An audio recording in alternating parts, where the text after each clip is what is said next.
ये कहानी एक ऐसी माँ के ऊपर आधारित है जो अपने बच्चों को एक एटिक के अंदर बंद कर देती है और फिर इन बच्चों के बीच में वहाँ पर क्या क्या होता है ये हम आज की इस एक्सप्लेनेशन में देखने वाले हैं। आज मैं जिस फिल्म को एक्सप्लेन करने वाला हूँ उसका नाम है फ्लावर्स इन एटिक और ये फिल्म 2014 में रिलीज हुई थी। मूवी की शुरुआत होती है और हमें एक फैमिली दिखाई जाती है। इस फैमिली में 6 लोग होते हैं, क्रिस्टोफर, कैथी, कोरल और 2 ट्विंस कोडी और कैरी। इनके डैड, जिसका नाम भी क्रिस्टोफर होता है, वो अक्सर अपने काम के चलते बाहर रहते थे। आज बहुत दिनों बाद इनके डैड क्रिस्टोफर अपने घर आए हैं और उसको देखकर उसके बच्चे और उसकी वाइफ बहुत ज्यादा खुश होते हैं। क्रिस्टोफर अपनी वाइफ के लिए एक बहुत महंगा नेकलेस लाता है और यहाँ हमें पता चलता है कि क्रिस्टोफर का प्रमोशन हुआ है और उसके काम के साथ साथ उसकी सैलरी भी बहुत ज्यादा बढ़ चुकी है। अब इसी खुशी में ये लोग आज रात अपने घर पर एक पार्टी रखते हैं, पर पार्टी में क्रिस्टोफर की जगह एक ऑफिसर आता है और उसकी वाइफ को बताता है कि एक एक्सीडेंट में क्रिस्टोफर की डेथ हो गई है। अब ये सुनते ही कोरल शॉक्ड हो जाती है और इसके बाद से ही वो डिप्रेशन में चली जाती है। फिर एक दिन कैथी कोरल से पूछती है कि आपने आगे क्या सोचा है। तब कोरल उसको बोलती है कि एक ऐसी औरत के लिए नौकरी करना बहुत मुश्किल है जो एक हाउसवाइफ हो और उसके 4 बच्चे हों। अब इसी टेंशन में कोरल एक एड्रेस पर बार बार चिट्ठियां भिजवाती है और उसकी कई कोशिशों के बाद एक दिन कोरल को उसकी चिट्ठी का रिप्लाई आता है, जिसको पढ़कर कोरल बहुत ज्यादा खुश हो जाती है। फिर कोरल अपने बच्चों को बताती है कि जिस एड्रेस पर वो चिट्ठियां भेज रही है वो एड्रेस तुम्हारे नाना का है।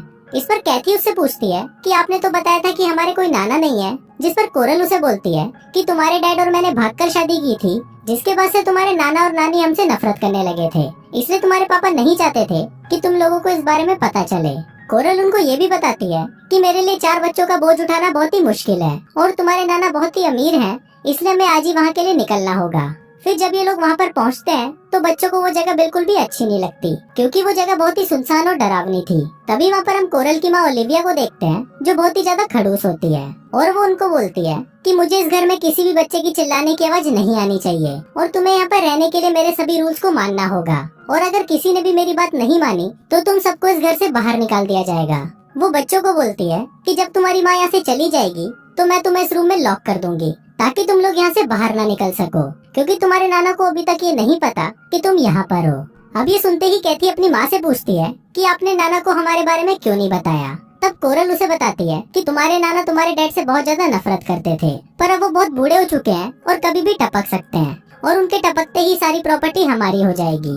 अब बच्चों के पास और कोई ऑप्शन नहीं था, इसलिए वो अपनी माँ की बात मान लेते हैं। इसके बाद वो खड़ूस नानी उन बच्चों को इस घर के रूल्स बताती है। वो बताती है कि तुम लोग इस रूम से बाहर नहीं जा सकते और तुम्हें दिन का 3 बार का खाना दे दिया जाएगा और लड़का लड़की एक साथ एक बाथरूम को इस्तेमाल नहीं कर सकते, और अगर छोटे बच्चों को खेलना है तो ऊपर एटिक है और वो वहाँ खेल सकते हैं। फिर जब ओलिविया वहाँ से चली जाती है तो वो सभी लोग एटिक देखने के लिए ऊपर जाते हैं, पर बच्चों को वो जगह बिल्कुल भी पसंद नहीं आती क्योंकि वो जगह बहुत ही गंदी थी। फिर एक दिन जब बच्चे ऊपर चिल्ला रहे होते हैं तभी वहाँ पर उनकी नानी आ जाती है। अब क्योंकि इन बच्चों ने रूल्स तोड़ा था तो इनको सजा तो मिलनी थी, पर कोरल अपने बच्चों की सारी गलती अपने ऊपर ले लेती है, जिस वजह से सजा भी कोरल को मिलती है। फिर ओलिविया कोरल की पीठ पर चाबुक से बहुत मारती है और सभी बच्चों को उसके निशान दिखाती है। फिर जाने से पहले ओलिविया उनको बोलती है कि तुम सब शैतान के बच्चे हो, और ये बोलकर वो वहाँ से चली जाती है।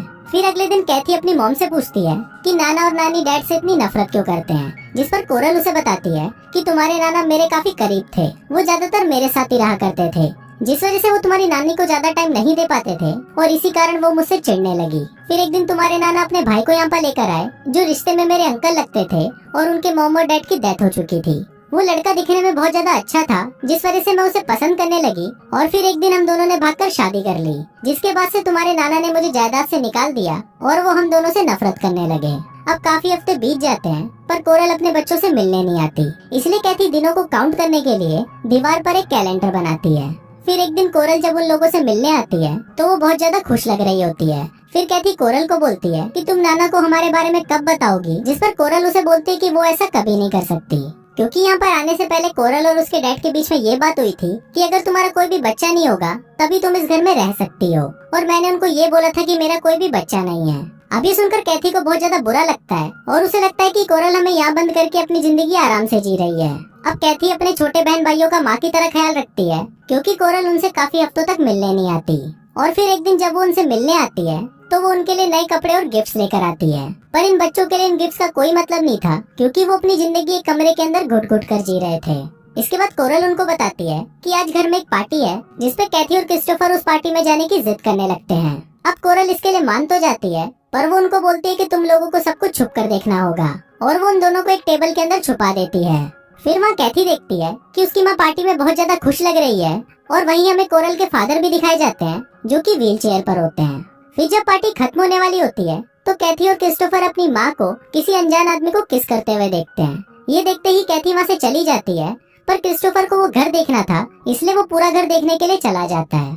पर जब ये बात कोरल को पता चलती है तो क्रिस्टोफर की इस गलती पर कोरल उसे मारने लगती है।